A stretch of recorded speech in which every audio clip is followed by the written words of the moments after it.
Look at this. That is me from 2004, 20 years ago. That's when I started building. This is like the first year I was a builder. I've been building for 20 years. And in this exciting episode, I thought, why not talk about 20 lessons that I've learned in 20 years as a builder.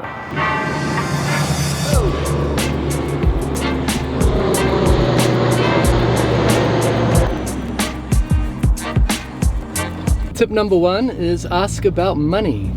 If you already work for a builder, you have a very valuable source of information there, so use it. Ask how much margin do you put in materials, what's the going rate in your area, how do you price a job. All that information will be super useful to you down the road. And it can be awkward because after all, your boss is paying you money. But maybe use a job that you're doing in the weekend as an example. Approach them and say, hey, I'm doing this little job, how would you price it? And you'll be surprised, they'll probably be very helpful.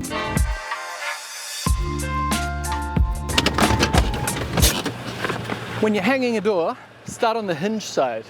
It's much easier.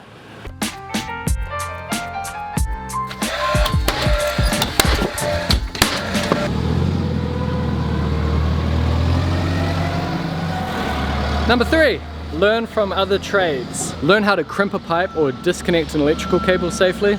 We're discouraged from this in New Zealand out of safety, but I think it's actually safer to know a little bit about it than nothing at all. However, you should also know when to outsource work. For example, we were on a job where we had to pour concrete piles under a house.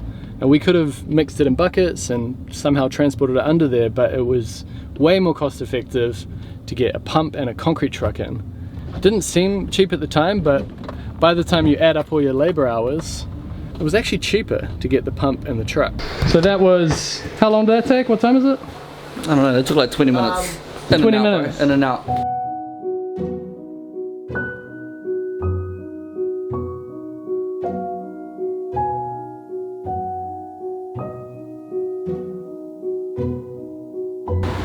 Buy the best tools you can afford, but don't get obsessed with tools. And sometimes buying cheap tools is okay, despite what I've said in the past. No. Here's a bonus tip, eat lunch. When Paito was working with me, he called it the Brown Carpentry diet because we'd work so much, forget to eat, and you'd lose weight.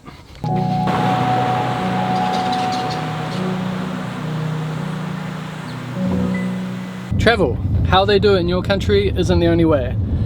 I learned more about building in the 2 years I was in Scotland than maybe 5 years here in New Zealand because everything was so different. It's a real perspective shift. So I'd highly recommend traveling if you want to be a builder.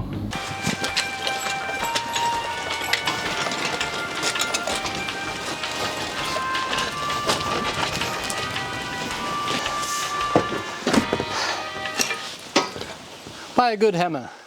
You're going to use it every day. Okay, 1, 2, go. Oh, no! Yes! Damn it! Alright, let's go again. Ready? Ready, set, go. Yes! Damn it.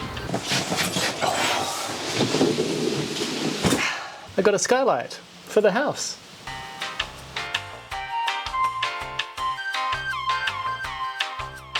Okay, this one's a big part of my development as a carpenter.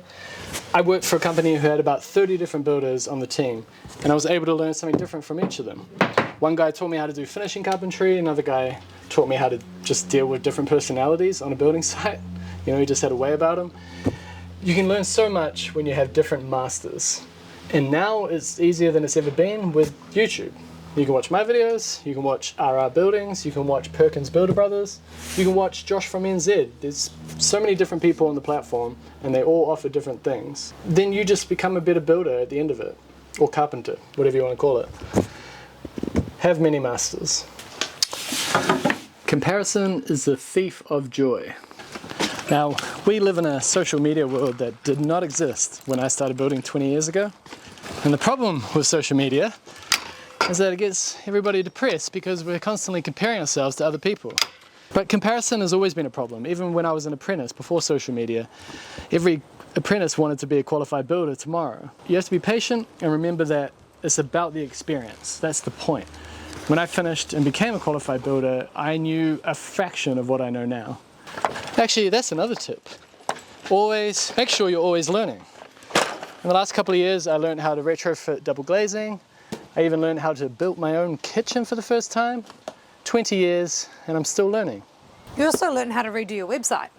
With Squarespace. And this is like another bonus tip. How to set up a website for your building business. Squarespace is an all-in-one platform where you can build your online presence and run your business. They have many different ways to showcase your work using galleries and portfolios.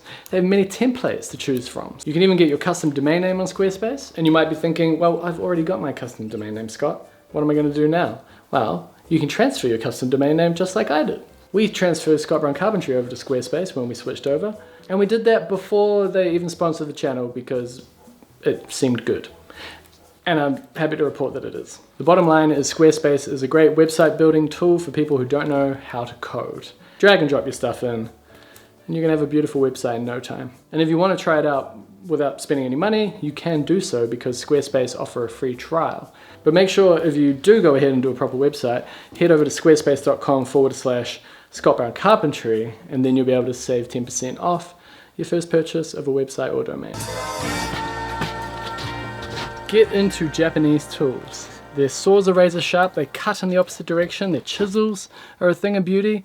They just do carpentry different in Japan, and I highly recommend you get into them. I know I said don't get obsessed with tools, but I was a big fat liar. I'm obsessed with Japanese tools. Another hot tip that I've picked up over the years, be tidy.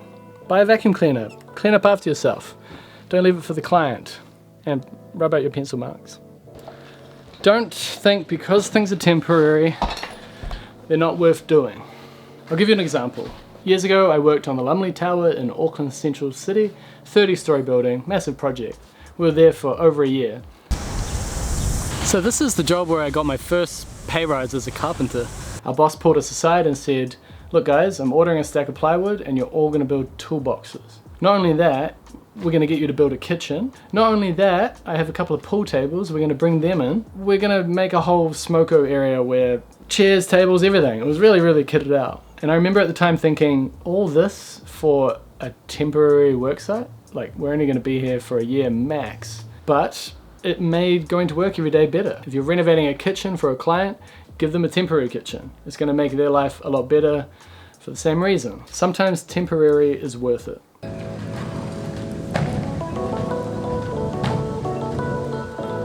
This is a big one. Take risks. If I didn't take risks, I wouldn't have gone traveling. If I didn't go traveling, I wouldn't have had that work experience in Scotland. If I didn't go traveling, I wouldn't be with Jess because we got together over in Europe. All the things I'm most proud of in my life is because I took risks. It can be scary at the time, but it is well worth it. Take risks. Speaking of taking risks, don't be afraid to say no to work. If you say yes to the type of work you don't want to do, you'll end up being the type of builder you don't want to be. I've said no to work in the past when I didn't have any other work because I knew it wasn't right for me, and I'm glad that I did. I don't even know if this one's a tip, but it's something that I tell myself all the time when I'm going to cut something. If I'm going to cut something like this, I always say to myself, where does the blade go if you slip? If I'm going to cut like this, if this blade's going to move, my thumb's kind of in the way. So you kind of want your hand closer to the blade and then you move it as you go. You don't want to be right behind it and then go like that. And I know that because I have a scar right here on my thumb. I was cutting with my hand on something just like that. I had the knife over there and then the knife slipped and landed right on there.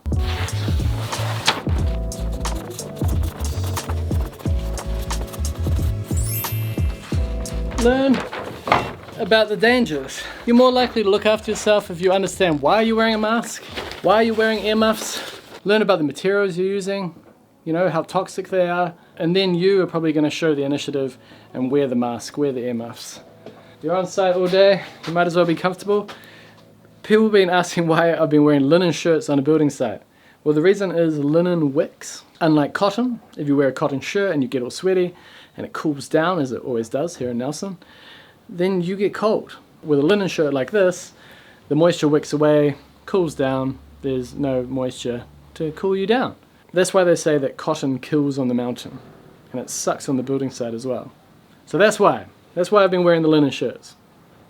Don't judge me.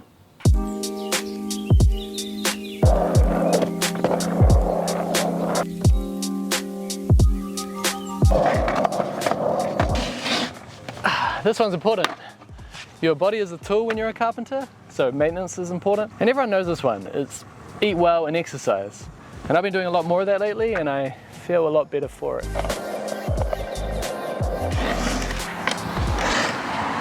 Lesson number 20. I kind of have two options for lesson number 20. The first one was going to be time flies, but the second one was going to be don't be discouraged by the first year of building. I kind of wish I could send this to my 20-year-ago version of myself, that guy that I showed at the start of the video. If I could send this episode to that person, I would say, you're probably not going to enjoy the first year, but don't be discouraged by it because you have no idea where building will take you. YouTube didn't even exist when I started building.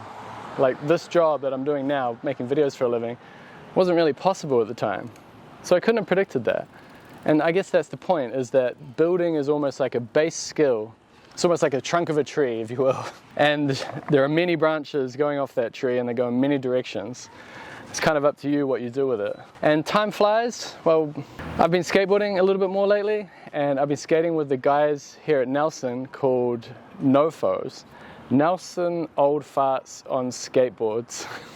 Great name. Not only is there guys my age, but there's also younger guys as well who are around about the age I was when I started building.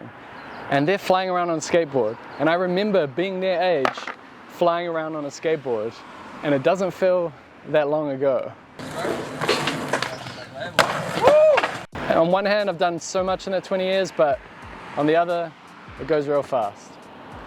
So make the most of it. Thanks for watching this exciting episode.